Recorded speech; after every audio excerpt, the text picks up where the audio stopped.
Warning: this video and all products mentioned in this episode are for consumption only by adults 21 and older. Keep out of reach of children and pets. In case of accidental ingestion or overconsumption, contact the Poison Center. Please consume responsibly. This is Papa Duke's the OG Social Network Podcast. Welcome again. It's been a full day. This is my third interview. You all know that the show is sponsored by Proteus 420, Myers Security, New York City Cannabis Exchange, Gordy's Goodies, Green Spectrums, and our dear friends out there at Silk Road, Sohan Bashar and his bud tenders. We are definitely on another level here when it comes to excellence, Black excellence, and women in Black excellence. And Faye Coleman is probably one of the many people I've met this year that have left such a beautiful, positive impression that the hope is alive. So Faye, she's with Pure Genesis, and you've been doing general management, operations executive with more than 25 years of extensive experience at leading multi-site, multinational operations before launching Pure Genesis. Faye began her agile career successfully serving in diverse leadership roles, positions with Kraft General Foods and Campbell Soup. Faye successfully transitioned into retail leadership with Home Depot, Target, and CVS Pharmacy, where she led significant market teams to drive business excellence in sales, supply chain optimization, and customer service and pharmacy operations while leading the team first mentality. With a team first mentality, Today, Faye is a multi-state operator, educator, and consultant within the cannabis industry with a line of CBD products and an extensive list of community first business initiatives that Pure Genesis is excited to move forward with. And now you have THC products as well with the Whoop Tea half and half. As the first Black female graduate from the School of Industrial Engineering at West Virginia University, Faye earned her master's in business administration from St. Joseph's University and an executive education certification in supply chain management and product development at the Harvard Business School. She has served as a board of trustees for Lourdes Medical System, an advisory board member for St. Joseph's University Executive MBA program. Today, Faye continues to direct her efforts towards service as a board member for the Cannabis World Congress Business Expo, the African American Chamber of Commerce for New Jersey, the New Jersey Cannabis Association, and the National Hemp Association Standing Committee for Social Equity. She is also a leader within the CHEM Cannabis Health Equity Movement Coalition and served as a member of the New Jersey Governor's Council for Adult Use Legislation. And an innate desire to stay connected and mentor within her local community, Faye has fulfilled her mission through several organizations such as the NAACP, Alpha Kappa Alpha Sorority Incorporated, the Girls Friends Incorporated, the National Black MBA Association, Women Grow, Minorities for Medical Marijuana, and Normal. Today, Faye resides in Cherry Hill, New Jersey, with her two wonderful children, Jade and Jordan, both now attending college, which I'm so happy about that. My youngest is graduating from high school, so that's her next set. Faye, thank you so much. How are you doing? I am fantastic. Thank you so much for allowing me to be here today. Oh man, we met in New Jersey, MJ Unpacked. Yeah, that's correct. And the half and half was amazing. Thank you. The pina colada as well. And you're now this is a new venture, right? I mean, for you and this product. Yes. First of all, again, thank you so much for having me here today. It's a pleasure to have an opportunity to speak to your audience. And you're absolutely correct. After, years in corporate America, I've gone from corporate to cannabis fully now. And Genesis began with one simple idea. Several years ago, I began to understand, of course, the amazing, positive, healthy impacts of cannabis, right? CBD, THC. Many friends and family members would share, how this plant really helped them daily or as needed. Mm-hmm. Then, of course, it got me thinking.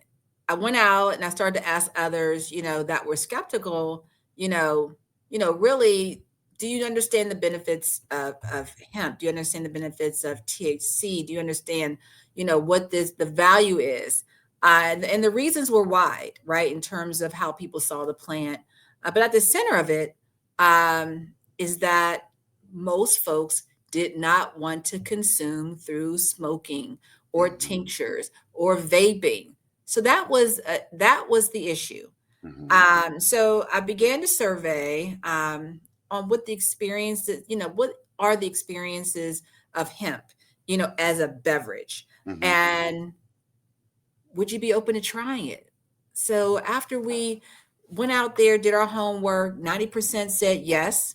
With that information, we began to search for uh, different types of hemp derived CBD and THC beverages, but mainly we started out with CBD in terms of what was on the market. And what we found was one, many of the beverages lacked great taste, they just didn't taste good. Mm-hmm. And believe it or not, many of them lacked CBD. So you got CBD products on the market, not tasting good and not including the CBD. So it Mm-hmm. was the aha moment that spurred and put the Genesis team into action. And so we got in the kitchen, literally, Mm-hmm. developed some amazing flavors with just the right amount of CBD, as we got from Dr. Knox, to create the best experience. And then that's how Genesis was born. Okay. And to say that, to find products that aren't CBD products that don't have CBD, I want to explore the potential challenges of the cannabis market and how it can drive the economic growth, not only in New York, but in New Jersey and other states. The economic future of the cannabis small business industry, how do you feel that's going to impact? How is it impacting now, and how do you feel it's going to impact you in the future? Well, I think there's a lot there. But I keep it plain and simple whenever this question comes to me. I think there's immense opportunity for economic growth in the cannabis market through the cannabis market. There are now, if you look at New York in general as the state, okay, Mm-hmm. I think there are absolutely areas that are saturated, but there are so many areas that are not. So Mm-hmm. the opportunity for growth is there. Whether you're upstate, some of the boroughs, the opportunity exists, so people can't always focus in on the one borough that they want to be in. Right. They can't focus in on that. But the challenges still remain resources and capital. Mm-hmm. And we've got to be committed to providing both. And more so because companies are in need of it. And if they're willing to do the work, right, they can have the opportunity to succeed in this industry. We Mm-hmm. look at terms like social equity, right, which has become dog whistle, really, right now for Right. businesses who are not ready, right? Mm-hmm. So we get that, and we got to dispel that. We have to dispel that. There are many companies that are coming forward that are willing to do the work. They're standing firmly. If they have the resources and the capital, they want to do the work. They want to get up. They want to get operating. And we've got to provide a framework that will help them, that provides an opportunity for them to invest in themselves and have an opportunity to grow within this industry. Mm-hmm. How one of the main things that's one of the main obstacles are the performative and predatory business practices that seem to impede many of these businesses from achieving their goals. What uh, in what way can avoid that? How can we help people go to the right organizations? You know what I mean? I do. Because it's finance, real estate. We're redlined almost in every area.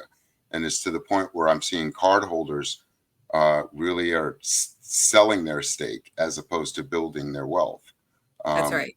right. So, what do you think some of the solutions are to be able to help that I small think business? I think you hit on just in your question. I think that we've got to look at the various organizations out there that are doing the work now to help. You look at organizations like Cannabis New York City, Cannabis NYC. They have amazing resources that you can plug Yeah. into to understand how to get up operational, look at various ancillaries that you need to actually help your own business and take you through regulation and help you understand where you are in the industry and how you need to Mhm. move forward. Those things are very critical, and those resources are available. You have other industries or other organizations, minorities for medical marijuana, women grow normal. These are organizations that are ripe, and they're not new, so they can help also help you dial in the African American Chamber of Commerce. There, it doesn't have to be a cannabis industry or organization to Mhm. help you grow your business, right? Business is Mhm. still business. A widget is still a widget, Mhm. right? And so every time somebody goes, well, how long have you been in the industry? And have you, it almost as though my time in will satisfy that I have the right to be in the industry, right? Right. And Right. it's not true. It really does come down to having the right team, to have the right resources, of course, bringing, of course, your funding to the table, and having a strategy in place with some tight financials that really prove out to be profit bearing. If you can Mhm. do that successfully, you can operate in the space. There's no reason you can't. But what you don't want to see is you don't want to see the government hold you back through barriers to entry. Mhm. And you want to make certain that the organizations that are out there allow them to help you. Mhm. I There's some great organizations too. Cannabis NYC is probably one of the better ones. Shout out Yeah. to Ajoy Tossin and Roy Allen and the team there. Yes. Um, you're your tea. So I had it real quick. Side note. All right. So Okay. you gave me one, and I forgot I had another one. So Okay. right, and so I put it in the freezer. I put it in the freezer, and just got it out before it froze. Oh, so nice But slushy. it was slushy nice, right? So I let it sit, and I waited till the ice got, and it was very refreshing. Um, it gave me a nice ease while I was working, and it went well with my music, my little meditation music. But I want to say it does have. I love half and half. Okay, Southern half and half. And yeah, okay, I'll give it to you. I give it to you. Yeah, I give it to Well, thank you for that you. because, Yeah, I give it. we did this in partnership with Whoopi Goldberg. Yeah. Uh, and, How did that come about? oh, we were actually introduced. Mm-hmm. Whoopi was looking to do business with women of color, and she was looking to get into the space on the East Coast and part with some partnerships. And many times it's called being ready, right? You got to stay Mm-hmm. ready, right? Well, Not get ready. from what I read on your, that introduction, you were ready. Okay, you ready. Well, I appreciate that, but the opportunity presented itself, and we were already moving forward with our beverage. Mm-hmm. And Whoopi came to us as we were looking at getting up and operating with our dispensary. Mm-hmm. And when she found out that we had created a beverage, she said, well, hey, I might be interested in that. Mm-hmm. And so we said, absolutely, we would love to create a beverage around you in terms of something that embodies who Whoopi is. And Mm-hmm. she said, I love an Arnold Palmer. I love an Arnold Palmer. I would love to see a beverage, in that framing. Right. And so Whoop Tea was born, half tea, half lemonade, and with Whoopi with 10 milligrams THC, hemp derived. Mm-hmm. And as Whoopi says, mind the kick, right? And then Mm-hmm. it really does come down to beverages that are not only good, but good for you. And that's Yes. her mantra. She wants to make certain that she's putting not just good products on the market, but good products that are good for you. Right. So it tastes delicious, but it's also good for you at the same time.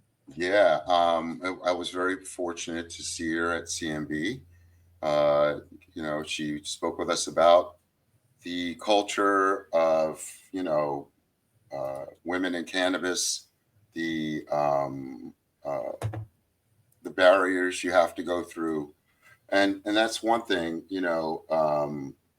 With women in small business, I have never seen such an explosion, especially after during the pandemic. I believe the pandemic just brought out the entrepreneurial spirit of everyone that wanted to just they wanted to do better, and they didn't have the distraction of having to go to work, and Mhm. they're sitting there, really, can I do better? And so many have.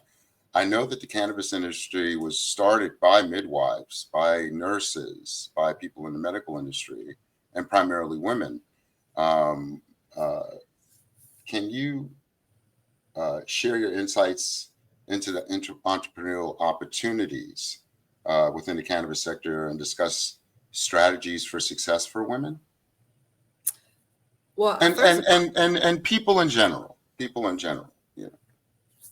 I think the opportunities are vast. They're open. And to your point, people in general, I think the same opportunities are available for women are available for everybody, right? Right. Right. And vice versa.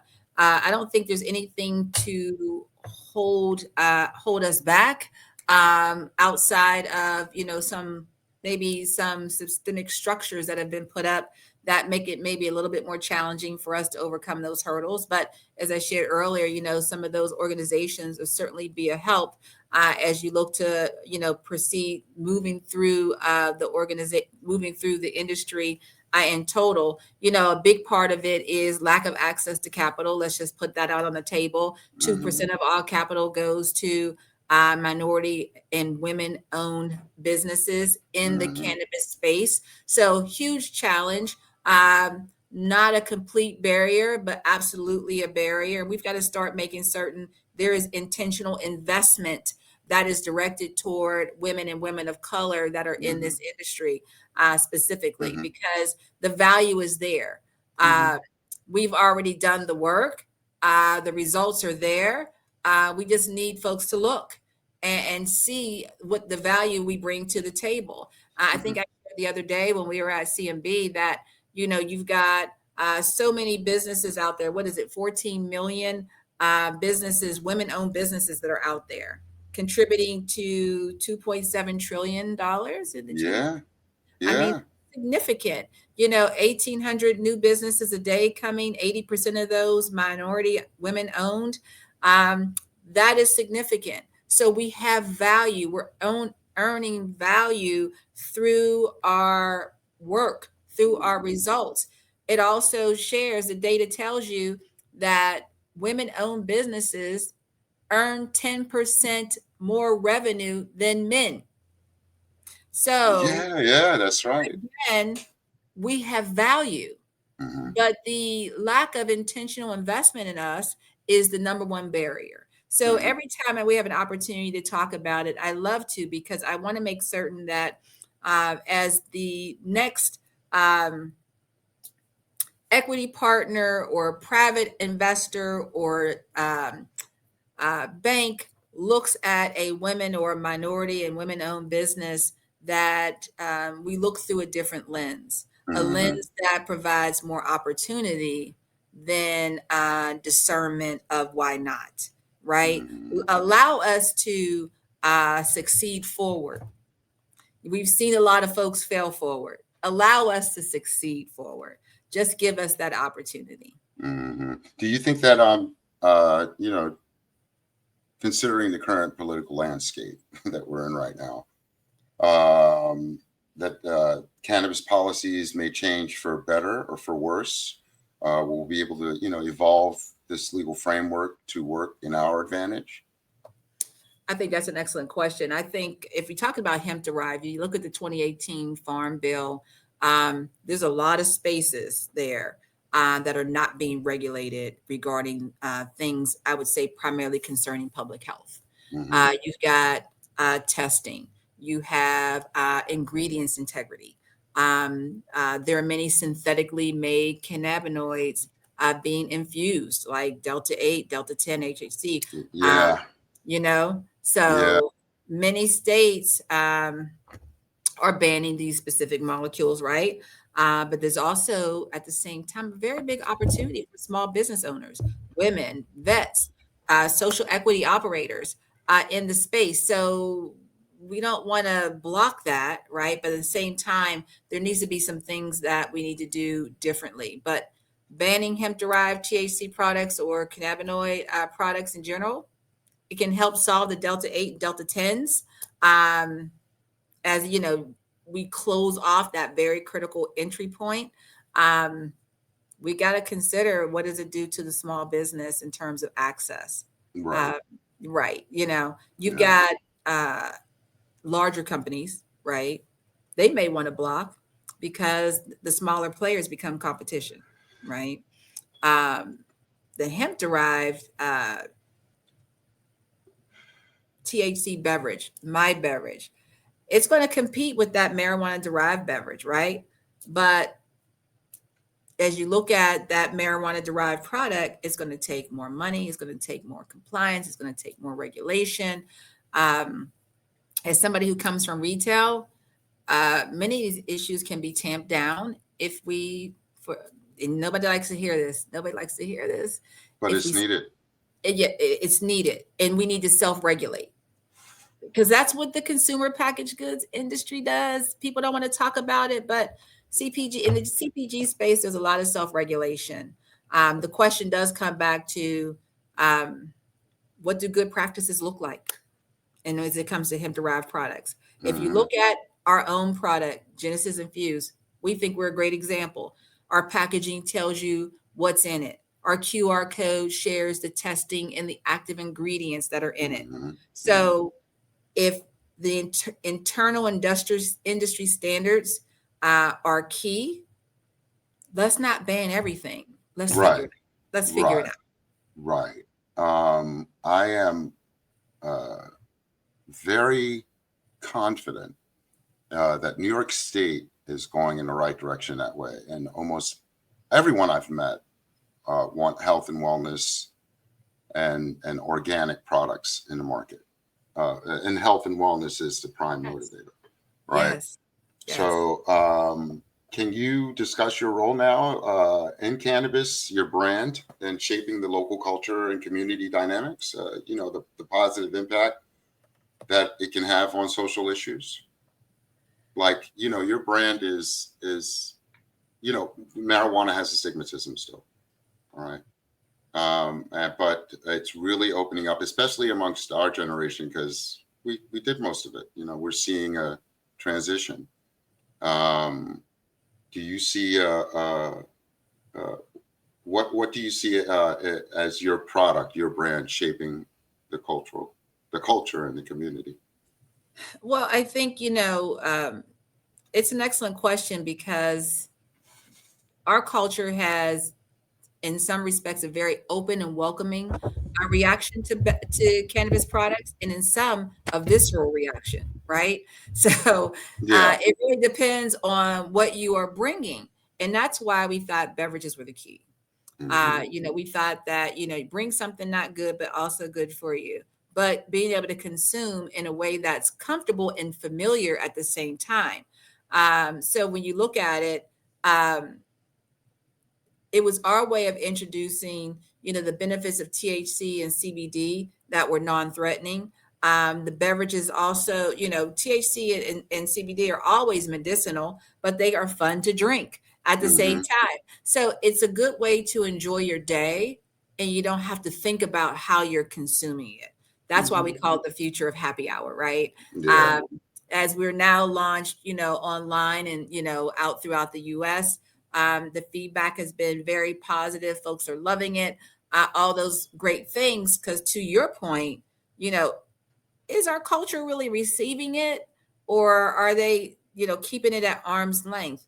Right. Because we have made it a beverage, it now makes it's more of a socialized product and something Mm-hmm. that folks can feel as though they can consume it in a social setting, right? So you don't have the I'm drinking something that or I'm doing something somebody might look at me in a different way, Hmm. right? Right. I'm just Yeah. having a Yeah. beverage. I'm not smoking. I'm not vaping. I'm not tincturing, where I may be assessed or judged in a certain manner that may be uncomfortable for me. Hmm. Yeah, I think I have a dear friend who's starting an organization called Silver Serenity, Oh, and it's for 55 and up, and it's for them to know, to be for those that are like-minded about cannabis, that want to learn about cannabis, and be a part of a safe space to um, be educated and to experience and consume cannabis. um, I know that market's going to be great for her, because that's going to be amazing. I think Um, that you're 100% on the marker, because of course the fastest growing demographics are what? Women, yes. due to anxiety, Hmm. and over 55 due to pain management. Hmm. So Yeah. there's your category. So that organization would be fantastic. Yeah. Big time shout out to see you to Abraham, Silver Serenity. I want to ask you, where do you see the cannabis market, say, in the future, like in the next 5, 10 years? Do you feel will gain more, or will we, you know Yes. I definitely think we're going to gain more. We're not in every state, right? hmm And then even within every state, there are still some regulations that tamp down on what you can actually do, right? hmm So the cannabis market as a whole throughout the U.S. has not matured, right? There's hmm going to be opportunity for quite some time. The Northeast is a very young market, a very yes. young market. Folks want to say that, oh my gosh, it's saturated. I'm like, where? Like, tell me Yeah. where, because I don't see that. I see opportunity just about around every corner. hmm And the market will settle itself out.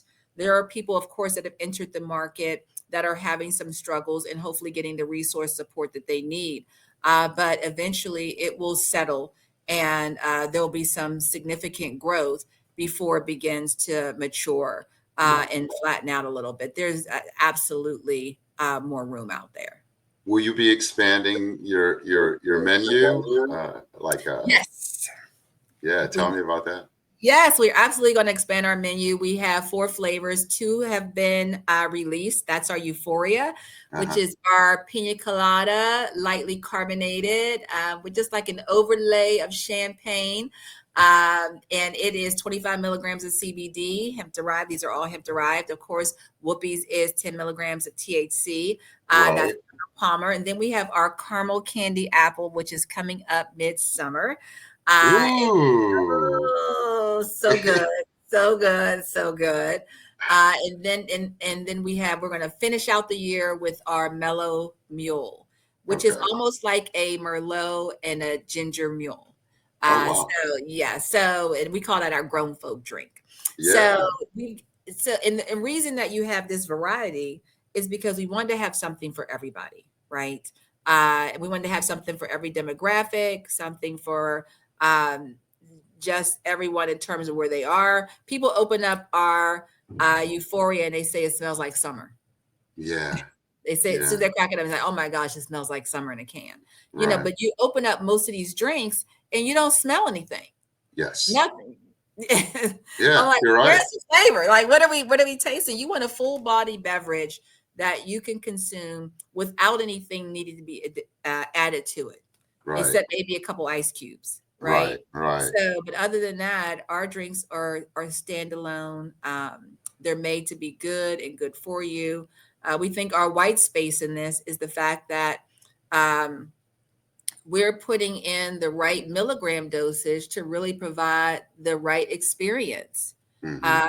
Not too much, but certainly enough to make certain the experience is there. Yeah. Oh, I've had it. It's a great experience. Thank you. Where can everyone contact you? How can they? Now, I know I'm on your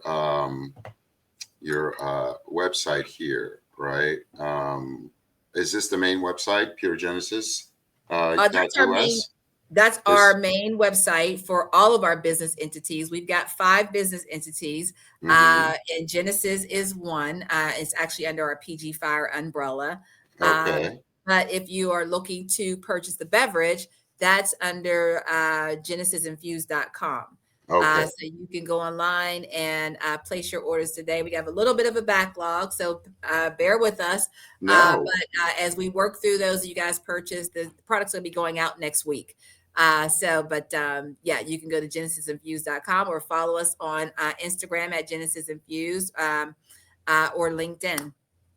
Okay. Yeah. And your um your when is the new product coming out? One more time. One more time. 'Cause no, what I wanted to ask was who processes your products? Oh, okay. Well, I think there are 2 questions there. I Yeah. think one question is, where do we get our hemp-derived product from? Right. And the other is, who Yeah. actually manufactures our product? Who puts it in the can? Right. So we work with Pool Island Brewing in Maryland, and they are our co-packer. But we work with Juice Joint, and Juice Joint actually has their own product out there today, which is amazing, Right. League Marvelous. And that's why we were introduced to them, and we decided to work with them because we knew, one, they had a great product on the market. Two, they have an amazing chemist, Crystal, who Right. can bring the heat in terms of formulation. And she was instrumental in helping us develop our whoop tea flavor. And she'll be Okay. helping us develop other flavors as well. Yep, we're super excited about it. But Juice Joint, they've got their own products. They've been out there for a while. Their products are great. Yeah, everybody should try them.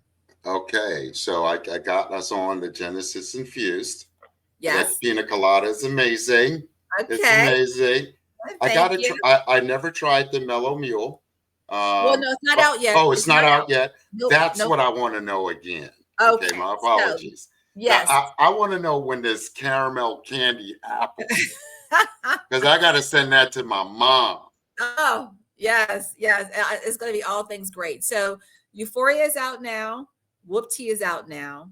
Signature or caramel candy apple will be out midsummer around July, August. Okay, And then Elite will be out in the fall around October. okay, okay. All Mhm, right. So that mhm. means that we have a couple of seasons of waiting for great products and That's right. services And to who come out. knows what else we might do? We Oh might do yeah. a seasonal beverage as well. Oh, please do. I mean, Absolutely. people, I'm going to be honest with you. If you know how to, if you sell great weed and you know how to cook and create, you never are without, a job or without money or, because people will come back to you and always use you if you're consistent with your products and services. And We agree. I really enjoy selling weed in my day. So because I was good at it. Were you good at it? Okay. Yeah, I was voted the nicest weed dealer in my communities. Because Oh, I wanted people. I understood when people came to me and didn't have their money, didn't have whatever, and I'm like, yo, just come smoke with me, or come be with me.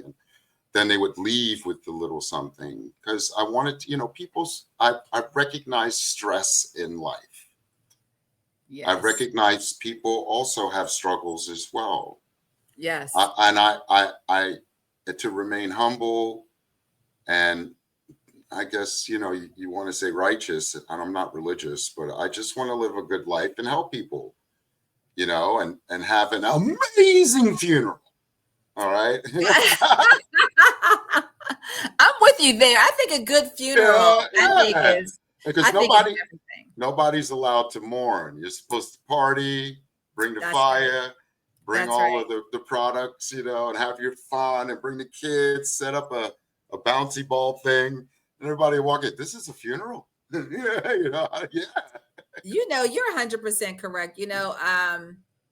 you talked about, you hit on something because you said, you really just wanted to help people. And Yeah. that's really what Pure Genesis is all about. We're a community first partner, community first. And people always ask, well, like, what does that mean, Faye? What are you looking to bring to the table? Well, the first thing I shared with you is that we were looking to open up a dispensary, which we are looking to have open up by the end of this year. Right. But as we And do so, isn't that, wait a minute, yours is that landmark that you're tearing down, just the facade. It used to be Smithsonian, a yes, church owned yes. built by Smithsonian. Tell us about that. Ah. Oh my God, girl, I forgot about. Come on, girl. Good. Tell us about that. Well, yes, we are looking to open up a dispensary across the street from the Hard Rock in Atlantic City end of this year. We're super excited about it. 8,000 square feet, 4,000 retail, first floor, 4,000 indoor outdoor consumption lounge on the second floor. So we're super excited about that. And, we did buy a church. It was built in 1909. And last year, somehow the Smithsonian found out we were tearing it down. So they reached out to us and said, "Hey, we need your stone. We our Smithsonian castle was damaged in the earthquake, and we can't find this stone anywhere, and it's cost prohibitive because it's only out in Asia." Right. So we said, well, of course, we want the Smithsonian to win, so we began a stone salvage project. So all the stone is going to be repurposed and used by the Smithsonian Castle. So they're going to use it. It's going to take them like 2 years because they're going to actually lift the building up, use the stone for their foundation, and be able to reopen it because it's been closed since the foundation has been cracked. So we are super excited. We have a chance to be a part of history on this. So yeah, Oh all my things God, good. you're like, that's like amazing, really amazing karma. But Uh, the um, community really, yeah, Papa Dukes, because the community is the one that has come by and said, "Are you tearing this building down?" As soon as we tell them that the stone is going to be repurposed, they feel so good about it, right, And we tell them too, like, listen, once we're up and open, we're looking to bring 50 plus jobs to Atlantic City. We're looking to provide scholarships and internships through Stockton University, which is there in Atlantic City. We're right. offering north of a living wage. It's way north of a living wage. And 20% of our positions will be through reentry programs. Hmm. So, for us, it is about giving back to the community and being that community first partner. Well, I can't wait to be there to cover the grand opening. That's for Thank you. one. And you'll be Um, invited. oh, thank you. Oh, I'm going to that one. And I definitely want to tell you, this is just one of many conversations. And I want to invite you to the Elevate Innovate August 1st. It's a summit that I host every 6 to 8 weeks to introduce new cardholders and licensees to people like you. They need to meet processors and cultivators and builders and people that can build out their security and ERP systems. So that's what I'm bringing together with through my sponsors and partners and people like you. So I want to thank you so much. If you'll stay on for a moment, okay? Thank you so much. I want to again, people understand that there are just these great leaders out here, in throughout our industry. We need to come together. The country is going crazy. For most of us that remember 1968, it looks like it's going that way. But we need to understand that we've evolved to be better people. All right. So let's work together, communicate, talk. I want to thank Miss Coleman. Faye is amazing, and Priscilla, give her a big hug for me and your families. Definitely your daughters. I hope their college careers are very positive experiences. And can I just Uh, say, Papa Dukes, mhm, mhm. I couldn't do anything without my partner, Priscilla. Oh Uh, yeah, yeah. she is my ride or die, and she has been with me through thick and through thin. And she is a juggernaut in this space, and just love her to pieces. And I just always want to give her flowers because she deserves them. Oh man, she definitely. I have a team like that as well, so I don't take them for granted. But again, give them my love. And again, everyone, I want you all to know I'll be seeing you in the next couple of weeks. I just did 4 podcasts. I'm taking a break for a second. And then I got to edit these and get them out. I will be at tomorrow. We will be interviewing. Oh, wow. I got one more podcast. I will be interviewing the mayor of Hudson, Kamal Johnson, tomorrow. I will probably make it live. If not, don't freak out. It'll be up. And then I'm going to Rochester Thursday afternoon to get the Thursday evening to hang out at CannaCon for Friday for the first time. I've never been to Rochester. I've been near Lake, Ontario. So I'm looking forward to that trip as well. Going to hang out with Joe Norman of Proteus 420. And I just want to give a shout out to all my sponsors, Proteus 420, New York City Cannabis Exchange, Green Spectrum, CBD, Michael Fertucci. You know I love you. I'll see you tomorrow, Michael. Excuse me. NYC, New York City Cannabis Exchange, Meyer Security, Gordy's Goodies, and my friend Sohan over at Silk Road. Thank you, Faye. Remember, everyone, to relax, relate, and release. Love you.